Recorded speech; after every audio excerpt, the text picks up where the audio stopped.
Hey, this is Arthur Robinson Jr. I am the creator of PowerfulInterviews.com. I am the creator of AudioSecretsTrainingEvent.com. I want to welcome each and every one of you to this phenomenal video. In this interview, you're going to experience life-changing information that you will not find anywhere else. I have secured an incredible interview with a great friend of mine, successful businessman, the Millionaire. His name is Corey P. Smith.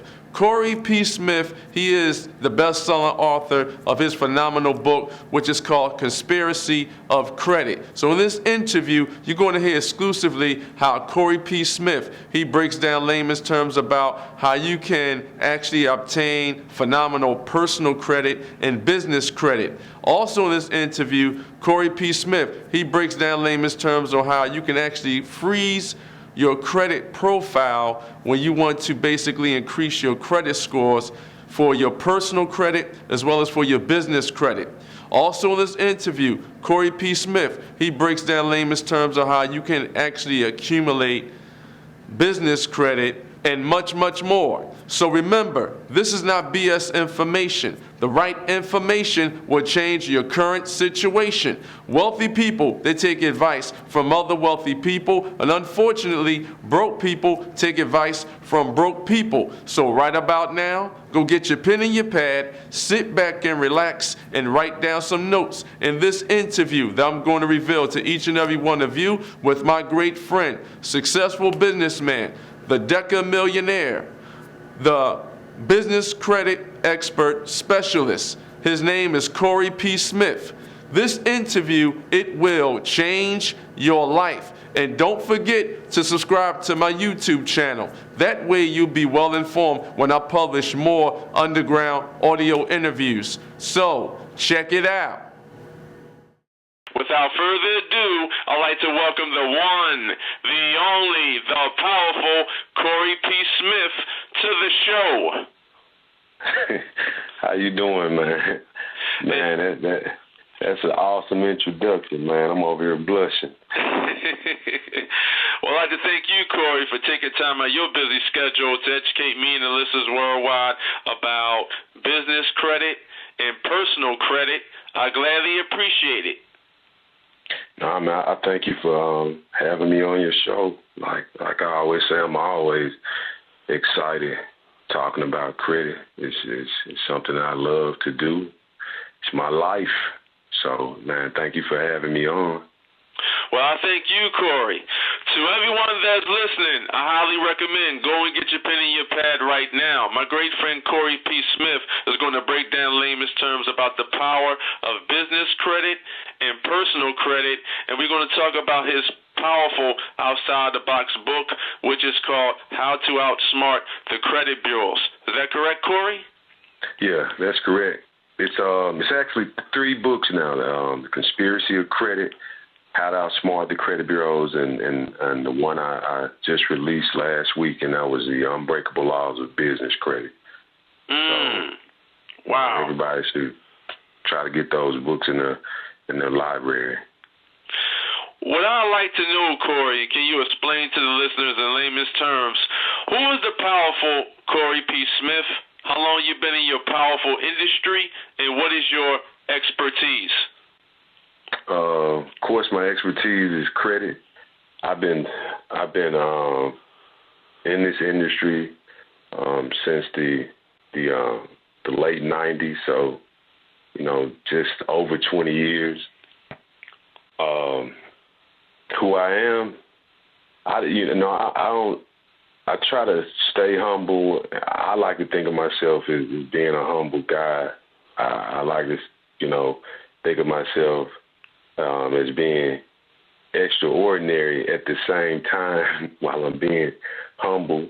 And I'm a person that likes to give information away. I love to give information away to try to help people better their circumstances, whether it be on a financial level, whether it be, providing them information to help them mentally, spiritually, as well as emotionally. I mean, that's who I am.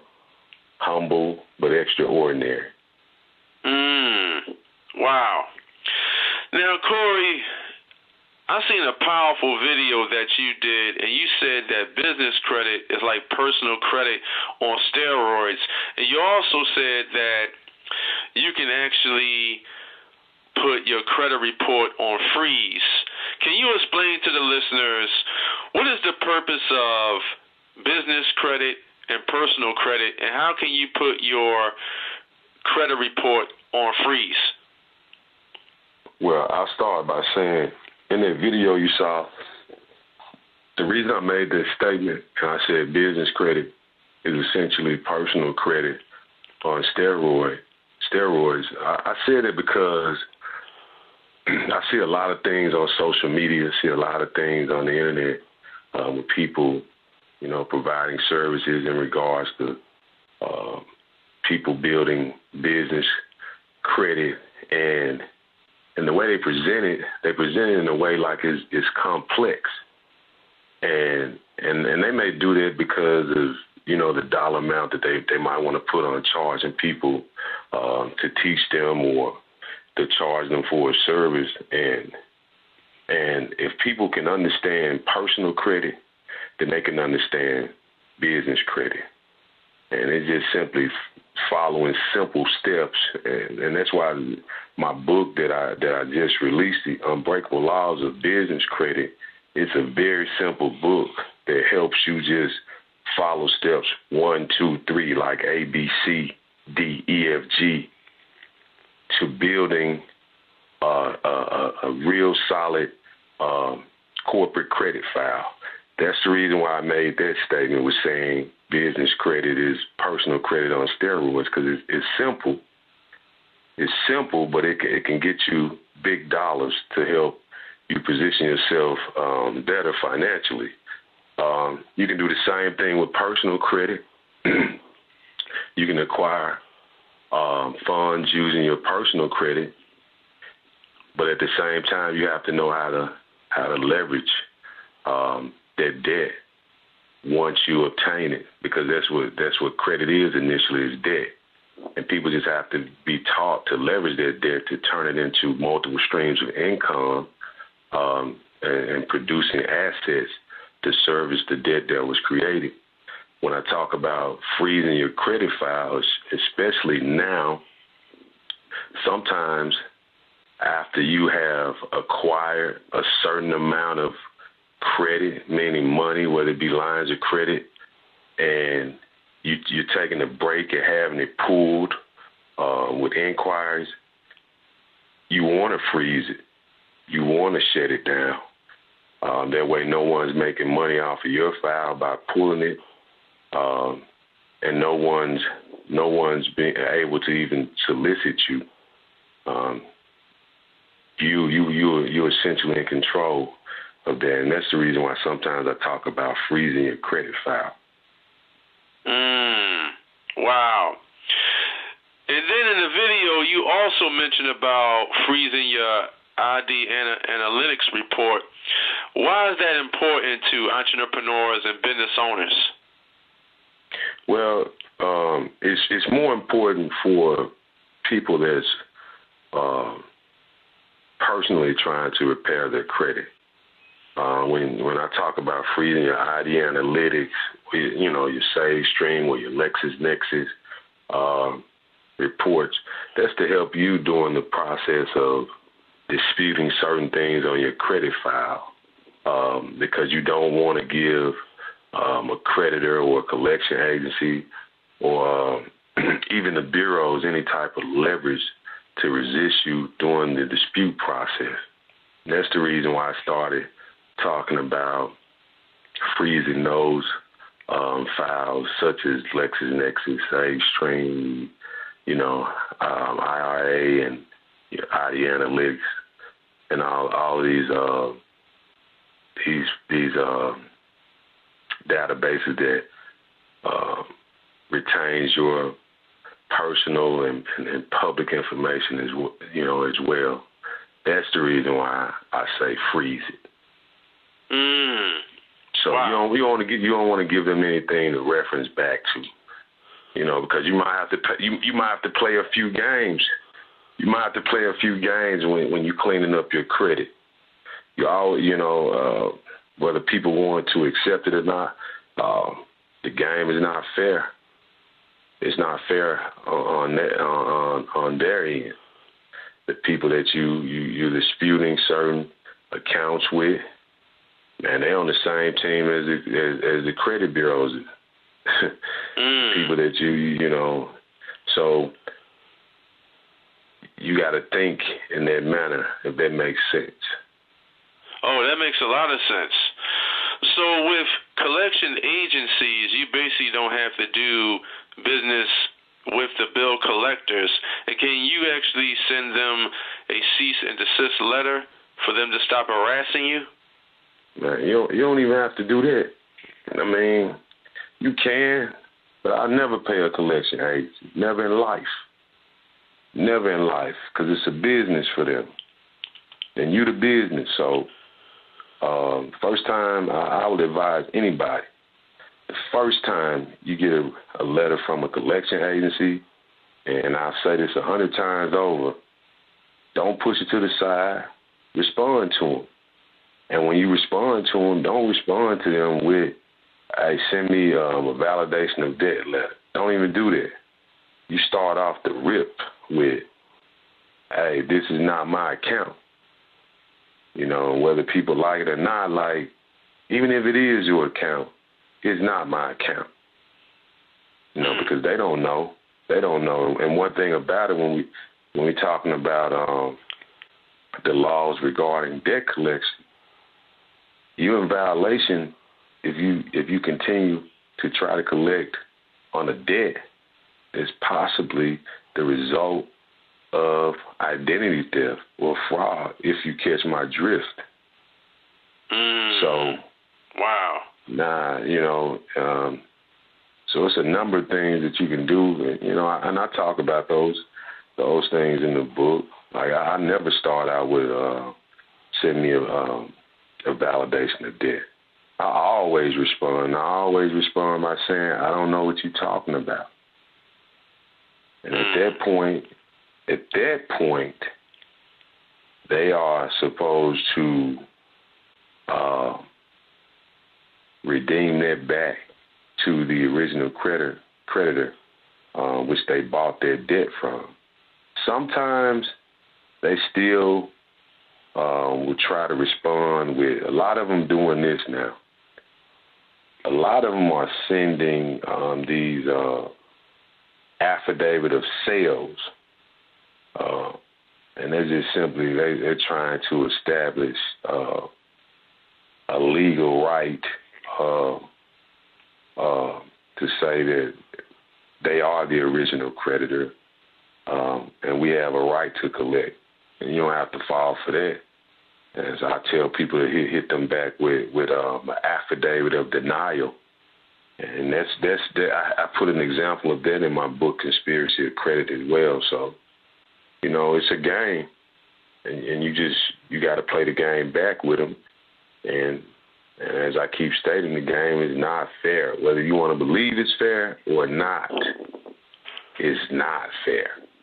They're not going to play fair because it's about money with them.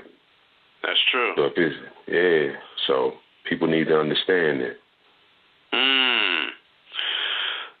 So with these agencies, they basically are buying a lot of debt for individuals. They may owe money on their personal credit and their business credit. So to the agencies, that's pretty much like they're buying a book of business in regards to, that's like their receivables. Right, mainly on the personal side. When you have debt buyers, on the personal side is huge, because when you buying debt, that becomes an asset to your company. Like, you can use that once you get going. Like, when you talk about a debt buyer, like, if I buy $1 million worth of debt, I can say that's an asset. I could say, like, it's almost like, man, I have all these loans out here that got to be paid back. So that's big business. So them caring about whether the debt is yours or not, or always following the guidelines, they don't. They just want the money. Like, people have to realize that our society, if you look at it in a whole, if you just really examine it, it's based off slaves and slave masters, but just now on a very complex level. You know, it's all about you owing me. As long as you owe me, especially money, and you're in debt to me, and what does that mean? If you're in debt to me, then what? You a slave to me. That's true. You're gonna pay me, and I'm gonna keep you on. I'm gonna keep you on that treadmill as long as I can. So, you know, that's how I view everything. It's a lot of things are just more complex now. People don't pay attention. I don't know if you saw the video I put with the guy who was trying to repossess a truck at my house. And the truck that he was trying to repossess was actually a friend to my wife. And, you know, we allowed him to put it in our garage. But one of the things I told him, because he wanted to give the truck back, but he had kids. He had a girlfriend, and was trying to work a job, and that was their only means of transportation. And I told him, you never let anybody help you help yourself into a worse situation. And a lot of people don't get there. Their comeback would be, if you can't afford the truck, or if you can't do this, you shouldn't have bought it anyway. And you know, it's easy to say that when you feel like you're in a comfortable position. So I'm just trying to teach people how to fight back with, you know, just do it without breaking the law, so to speak. Wow. This is an incredible interview, and I appreciate you coming on my show today, Corey. Oh, man, like I said, I'm excited that you even asked me to come on. Corey, let's talk about the purpose of entrepreneurs obtaining phenomenal business credit. Now, when you obtain business credit, do you have to have your federal tax identification number along with opening up a phenomenal business credit file and establishing lines of credit with vendors and suppliers in order to get started? What's the process? Yeah, you gotta follow the basic rules. Meaning, like, you want to establish what type of entity that you want to have, whether that's a LLC, whether that's an S corp, whether that's a C corp, whether that's a triple LP, whatever you choose. But just don't choose sole proprietorship when you're trying to build corporate credit, because you know. It's the basic. It's just a basic rule. Once you decide your corporate structure, yes, you want to have your tax ID number. You want to obtain your tax ID number. You want to have things put in place such as your corporate office, your corporate telephone number, your website. You want to have your bank account established. You want to have all of those basic things in place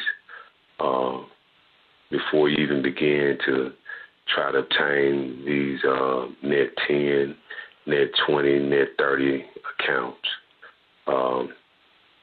And those are like the basic. It's like the basic format of getting started. Of course, it becomes a little bit more complex in that, but that's like a whole nother whole nother show, and that's the reason why I put out, my book, Unbreakable Laws of Business Credit, to try to give people a step-by-step guide to getting them to the point where they're able to apply for the bigger credit cards, the revolving credit cards, or the bank loans, or the revolving lines of credit. And I would advise anybody, even early on in the beginning, once you get started building your corporate credit, if you have big plans in regards to how you want your company to grow, if you're doing something real, you want to make sure that you have a really good accountant on hand to help you look good on paper. Make sure you file your taxes correctly. Make sure your financials are looking good, because that's going to get you to the money. Because at some point, if you build out your company right, and you make your company look strong on paper, as well as you're making your bank account look strong, you'll be able to use that to do bigger things on a commercial level when it comes to the game of real estate. But that's a whole nother story as well. So, my best advice for people to get like a really good blueprint of where do I start in this business credit building process, and seeing it through to a point where I have my company established to where I can obtain enough money to start using the business credit to generate more income, to give my business a fighting chance and some breathing room. I advise them to, going by the book, Unbreakable Laws of Business Credit. But even with me explaining it, that is really it's just that simple. It's not complex. And in the book, I list all the credit card companies and banks and what they require, whether they require an 80 paydex score and a personal guarantor, whether they verify that you have a real corporate brick and mortar office, like all of this in the book. You are experiencing a life-changing, powerful interview, and you are hearing it first from Arthur Robinson Jr.'s PowerfulInterviews.com. So you have to establish a strong, real business in the eyes of suppliers and lenders. The bigger ones. When you're talking about doing some of the things that I've been able to do, like, you talk about starting to use your company to invest in real estate, and also using that as some sort of asset protection, then you're going to have to look good in your bank account. You're going to have to look good on paper. Your whole team, in terms of your attorney, your CPA, all of those things have to look great. I won't even say good. To get to the real money, if you're trying to just get small credit cards like a Capital One, Spark, and things like that, then you can do the basic thing. Get you a couple of net 10, net 30 accounts, pay them off long before it's time for them to be due. Maybe if you decide to buy the DNB credit builder, which isn't necessary, things like that, or just making sure you have some type of paydex score, which is your DUNS credit scores, so to speak, if to simplify it. You mean with Dun & Bradstreet reports?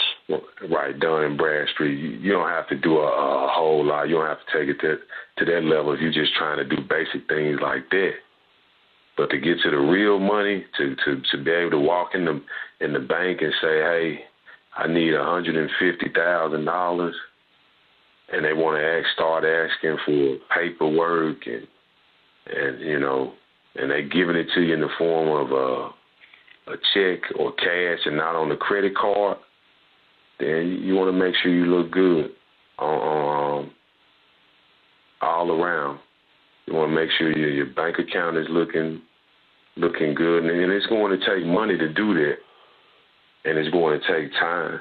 You got a lot of people that say, hey, I can get you $50,000 or $100,000 in 6 months or in 3 months, and they can. They can, but a lot of it's going to be on credit cards. A lot of it's going to be on credit cards, but I try to get, I try to get to a point where I don't always want credit card. I want a check. That's I right. want to be able to log into my business bank account and the money, they put the $200,000 there. They put the $150,000, the $100,000 there because I can use that. And that's leverage. Man, that's leverage beyond what you can believe. Money, man, whether it's on the business level or the personal level, when you dealing with credit, man, it buys you so much time. And what I mean by that, buying you time, it buys you a calmness, almost like where you can sit back and you the coach, and you looking at how your team is playing, and you can pick and choose like what my next move need to be. You're not in a rush. Like most people, when you don't have cash, it's always frantic for you. You always anxious. You always insecure. You always worried about what the next move is going to be. But when you got money at your disposal, then let me pick and choose which opportunity I want to take. So that's what it's all about. And even with this game of credit, no matter how many people that you see on the internet, the real money gonna come when you have real patience and you build it. And you don't make dumb moves. I've had people that have tried to do things with me and it don't work out, and I become the biggest crook. I become the worst guy in the world. But I tell them, listen, hey, if you're trying to invest even $1,000, if your life depends on that, don't do it. Because 99, you try things 100 times, most business ventures, whatever you trying, whatever risk, you try it 100 times, I can almost bet you 99 times it's not going to work out. Mm-hmm. It's not going to work out. And you have to be prepared for that, and most people are not prepared for that. It takes years to build an empire. Yeah. It takes years. So as far as the corporate credit goes and the personal credit goes, the reason why I speak on it and I say I use it as a tool to put me in the position that I'm in now, I had a lot of patience. I took a lot of strategic moves. I did a lot of research. I'm not special in that aspect of like, man, this game of credit is like rocket science, and it takes a genius to figure it out. Nah, it just takes research, reading, paying attention, trying things. It's gonna come to you. It's gonna come to you. So, and that's the thing that people have to be aware of. The only thing that I'm just trying to do is just shed a lot more light on it because, they have always used credit against us. And I'm going to say us, meaning like I don't never try to make it a black and white thing. I always looked at it in terms of it being a poor thing, but for the you know, the truth about it is black people lose more than any other race when it comes to credit because we don't understand it. They've always used it against us. That's true. And like, man, you just got through talking about education. Mm-hmm. They use that as a trick bag to me. I mean, people will go to I got a homeboy that went to pharmacy school, and he's like, man, I make $100,000 a year, but man, you owe $200,000 in student loans. Mm-hmm. You know? So you came out in debt. There you go. And then it's not like they're getting a six-figure check in one lump sum. They basically are generating $100,000 on paper as gross income, but that's not your net income. Nah. That's not what you bring home because that's tax. So you're really not making $100,000 a year. You're really probably working with maybe after taxes a little over $70 a year. Man, and that depends on your insurance plan. If you got kids and then all the extra stuff that come with it, you still not happy because there's no money. Mm-hmm. Like I trip off when I hear people talk. Sometimes it's like, man, it's a good job, paying $20 an hour. And I know everybody can't be rich. I know everybody, you know, is different levels. But man, some people. You can do better than that $20 an hour. You chalk up the cost. Like I sit back and I was like, man, if I made $50,000 a year and it was never taxed, it still would take me 20 years to make $1 million. I could take this credit game and be patient for 2 years, maybe even a year. Well, I'm gonna say 2 years. I can get my hands on $1 million if I do it right. Even if I can't get my hands on $1 million, I know I could get my hands on $500,000. I don't care whether it comes through credit cards, through lines of credit, through me hustling, whatever, merchandise cards, whether it be Home Depot, whatever I got to do is helping me, you know, where I'm not coming out of my pocket with cash, where I'm able to buy products to rehab old buildings or old houses that I plan on flipping. As opposed to me working a job for 20 years, you know? Mm-hmm. And people don't, like, man, if somebody opened my eyes up to something and I can see it, I'm going to test the waters. But like I told you before, people don't want to go through the pain. They'll rather go through 30 years of somebody else having control over their life as opposed to going through 10 years, 15 years of pain, suffering, unsure about things, but still knowing when it's all said and done, I got financial freedom in the end. They don't want to go through that. No. They, you know, it's like somebody told me one time. They had a blank credit file, and I was like, you sitting on a gold mine. And their words to me was like, man, I don't really want to mess with it because, man, I got to have a guaranteed check. And I'm like, you the guaranteed check. That's you right. the guaranteed check. Can't no other man guarantee your life better than you can. And we know God ain't a man. So what does it tell you? So, you know, some people don't get it. Wow.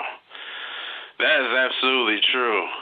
And, you know, when it comes to, you know, jobs, I mean, I know some people may need them, but that's their mindset. But, you know, JOB stands for the journey of the broke.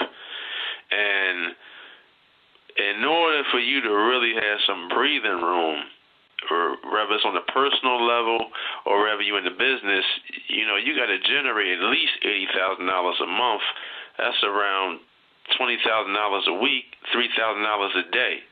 So if you can really wrap your mind around how can I actually generate and accumulate $3,000 a day, you will be in the breathing room. You will be in the 1%. And the 1% is controlling 99% of the wealth that's being generated. So you got to make a decision to say, listen, do I want to be on the wealthy side or do I want to remain to be on the poor side? You can't save your way to wealth. You know, basically you want to save to invest, not save to save. And when it comes to money, you know, you really got to wrap your mind around how does money really work. You can't make it because you don't own any money machines, but you can generate it. Right. Right. And people, and man, hey, this is like we were just talking about.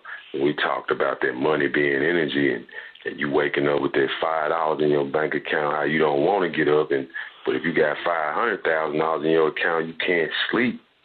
Like people don't understand that. Listen, man, I had somebody. I took my credit, and this was like one of the last job I had. And I knew I was quitting.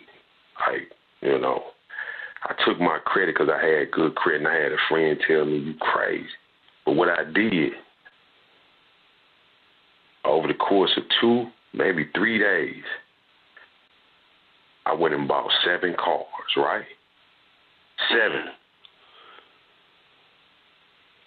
Low end, high end, whatever I could get. Whatever I can get. And we know cars depreciate in value. That's true. Once you start spinning the wheels, right? Mm-hmm. But I also knew my people.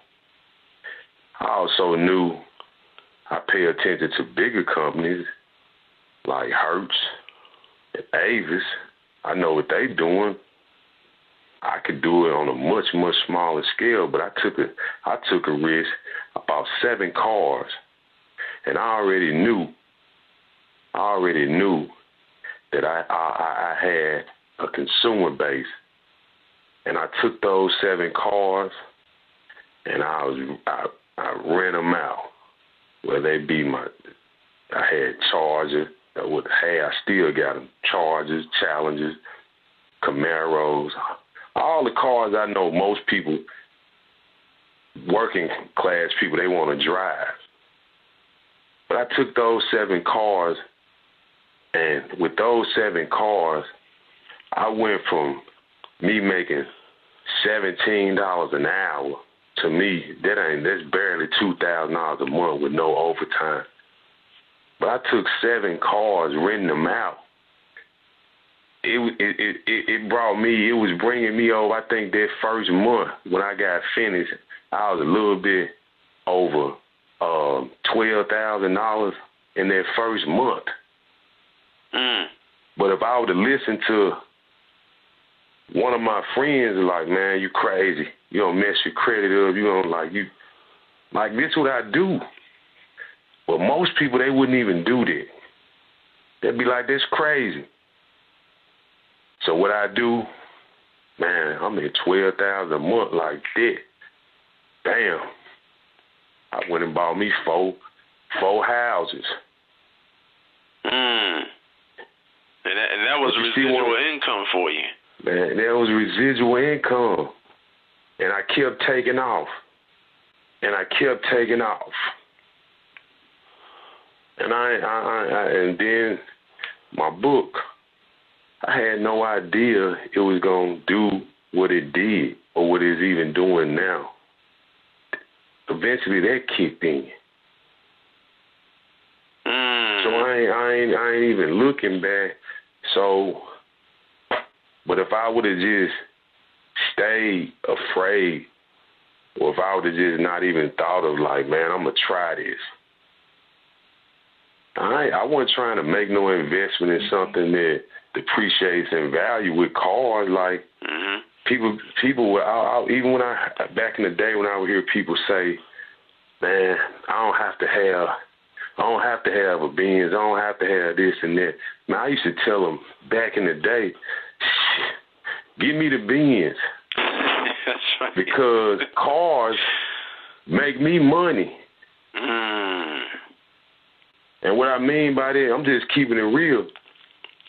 it was times when I was coming up back in the day, I probably have $1,000 in my bank account, but I had the beans, and just because I had the beans, somebody was willing to invest in me, or somebody was willing to talk to me, or somebody was willing to meet me, because it was perception.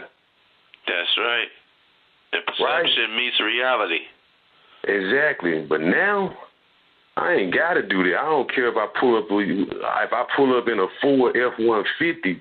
If you know me on a personal level, then you already know. You already know who got the money. Yeah, I don't even have to, and that's not boasting. Mm-hmm. That's not being arrogant. But I'm just telling the story, you know? That's true. You see, rich is something you become, but wealth is something you establish. Exactly. You are experiencing a life-changing, powerful interview, and you are hearing it first from Arthur Robinson Jr.'s PowerfulInterviews.com. Corey, can you explain to the audience what is the best advice that you have ever received? Man, the best advice that I've ever received, actually, when I look back on it, it actually came from my dad, and and something that he used to always tell me. If I messed up, he would say, "Go stand in the mirror and look at yourself, and when you figure out." And he used to actually make me do this. When you figure out who you are, you come back and tell me. And for the longest, I felt like an idiot because it's like I could never, whatever I gave him, whoever I told him I was, I couldn't, it wasn't the right answer for him. And he'd be like, that's not who you are. That's not who you are. And the reason why I say that, when you ask me what was the best advice that I ever got, at the end of the day, what I learned before my dad died, what he was trying to tell me, what he essentially was telling me, he was basically saying, figure out who you are, and you will figure out where your wealth lies. And he started doing it because I always been the type to try dumb stuff just because I wanted money, because, you know, truth be told, man, me being born into poverty with my mom, we was broke.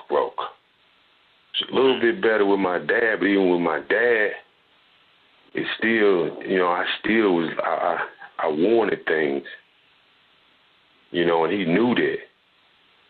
So when I would do certain things, like if I,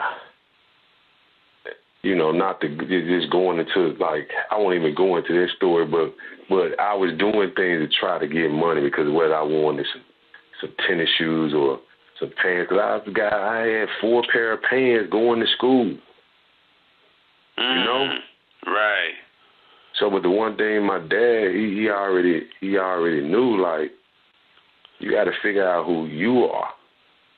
When you figure out who you truly are, that's what he used to go look in the mirror and when you and look at yourself and come back and tell me who you are. But that was it. Figure out who you are, and you'll figure out where your wealth lies. Most people, the majority of people, never discover their wealth because they don't know who they are. They never discover their gifts. Everybody has a gift. If you're born in your right state of mind, God gave you a gift. But you got to tap into it. You got to figure out who you are. That was the best advice that I got. Go stand in the mirror. Come back and tell me who you are. And for a minute, it didn't make no sense to me. Like, what the hell? It seemed like punishment to me. But it wasn't punishment. It's just like life. Going through life trying to figure it out. And what is life to most people who hadn't reached financial success is hell on earth. I ain't got enough money to eat. I ain't got enough money to pay the bills. I live from paycheck to paycheck. I don't want to get up and go to work Monday. Man, it's Sunday. Man, is it Friday yet? I'm going to see if I can put in to get 2 weeks off to go on vacation. When can I get this shift to work? We want that life. People, if they figure out who they are, they don't have to have their life.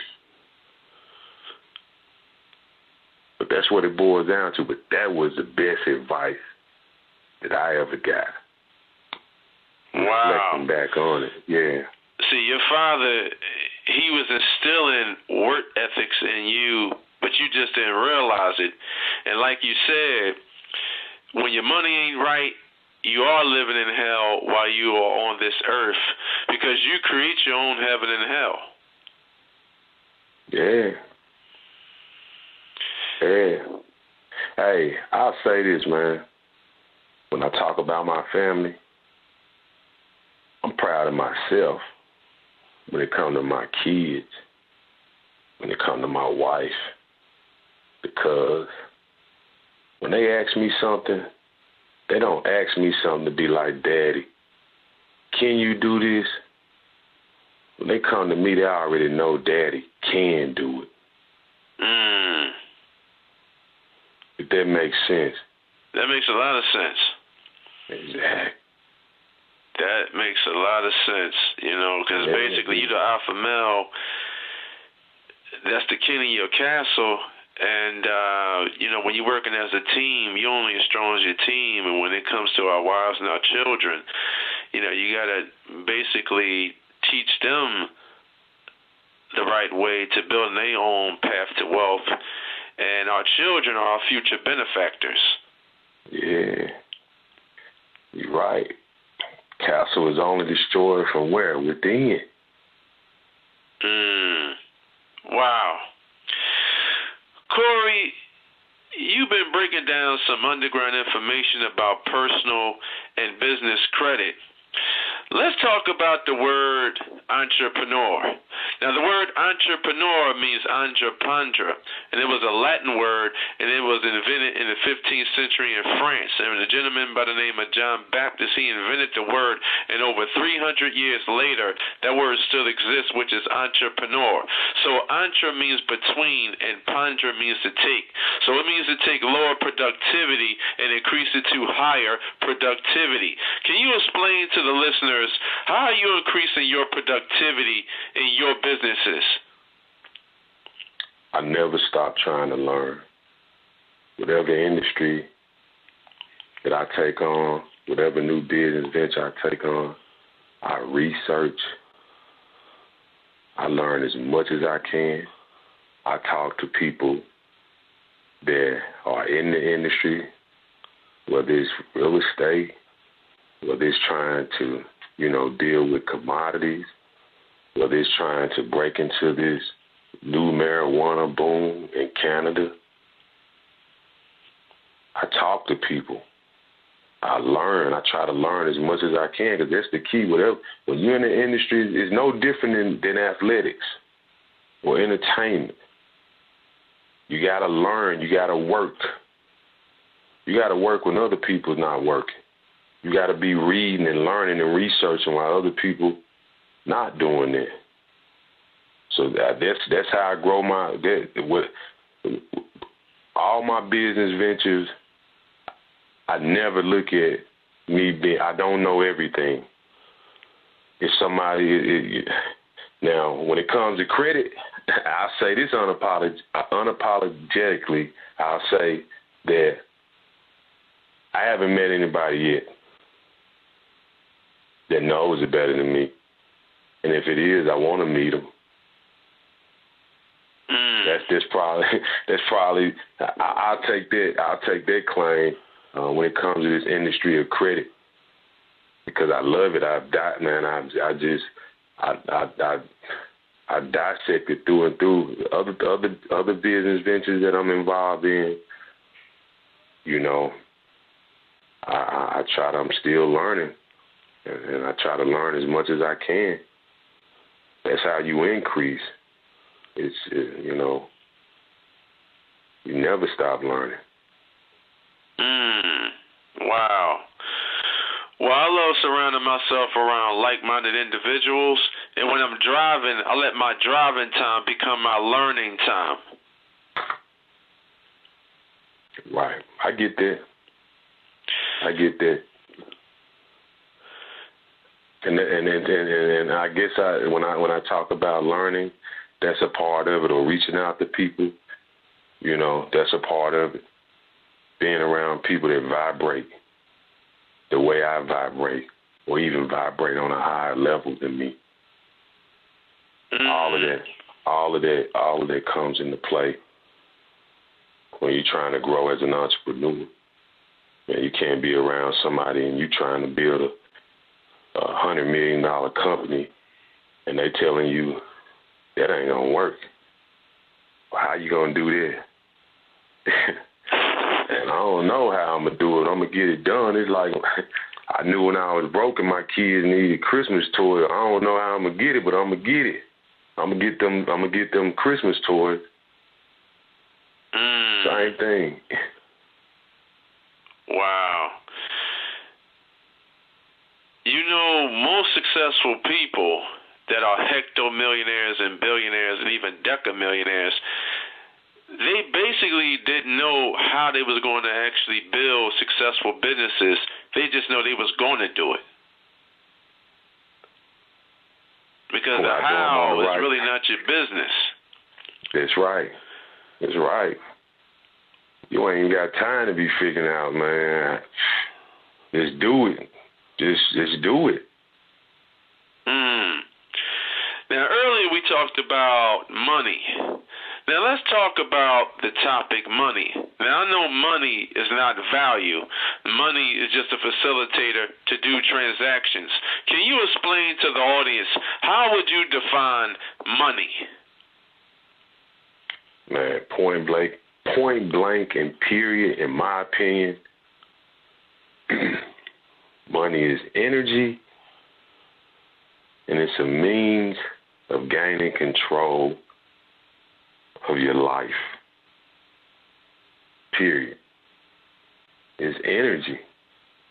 It makes people move. It makes things move. It makes organizations and institutions move. It makes politics move. It makes laws move. We didn't make it that way. Powers that be made it that way. And they made it that way how? Through money. Wow. You said money is simply energy, so money is a byproduct of the value that you uncover?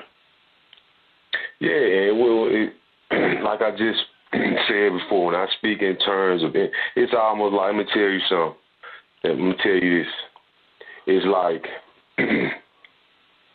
you could be in a room and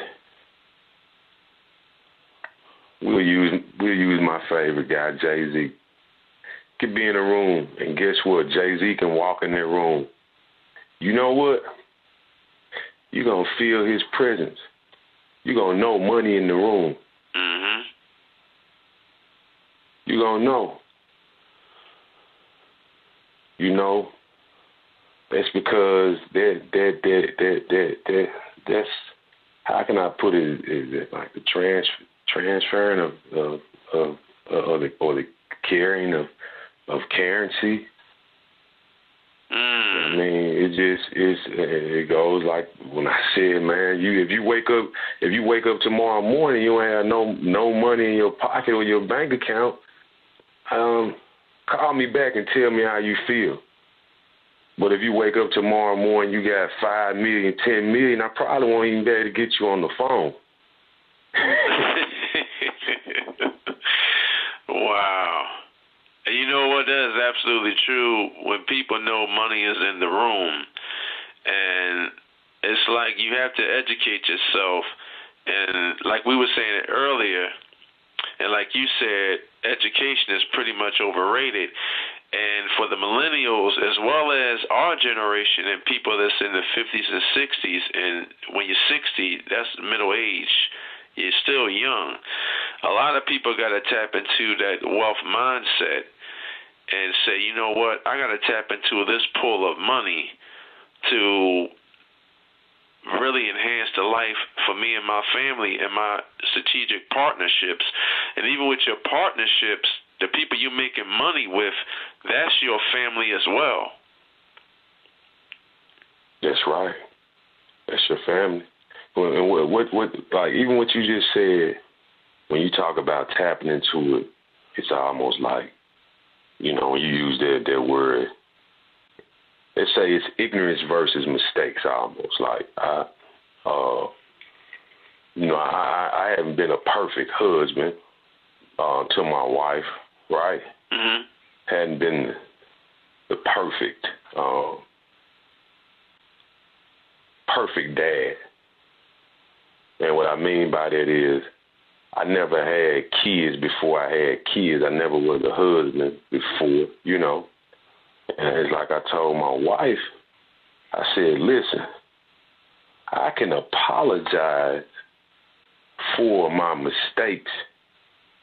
I can't apologize for being ignorant, right? That's right. So once somebody exposes you to something and you have the